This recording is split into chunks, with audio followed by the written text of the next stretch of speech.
Okay, Bitty Bunchkins, the AP Stats test is in like a week, so we gotta lock in. I'm not letting you get anything below a 5 on this test. So, let's get into my top study tips for AP Stats, coming from someone who actually gets what's going on in the class. First, focus on units 1 and 4, since they have the highest probability of showing up on the test. These units are like from first semester, so brush up on how to find the IQR and calculate combined probabilities. Also, know your calculator.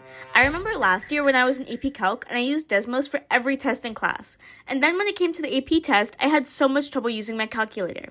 So go on YouTube and start by learning how to use your calculator.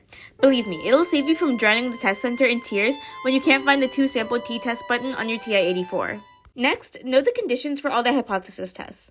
I know, there are like 500 tests and even more conditions, but they're literally one of the most important parts of the AP test. Don't skip out on them just because you think you know them, because you probably don't. Okay, kind of going with our last tip, our next tip is to figure out what all the hypothesis tests are and what they're used for. There are so many 1 sample or 2 sample Z and T tests, and what even is a chi-squared test? If you can't tell the difference between them and when to use each one, you're kind of cooked for the test, so make sure to study those. Lastly, explore the formula sheet.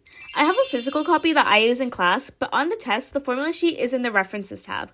Make sure you know how to use the online one since we'll be using that on the test, and make sure you know how to use the resources on there. There's no point in familiarizing yourself with the formula sheet if you can't even use it to figure out the margin of error of a population. Listen, Bitty Bumpkins, I know that you can do this, so go out there and get those 5s.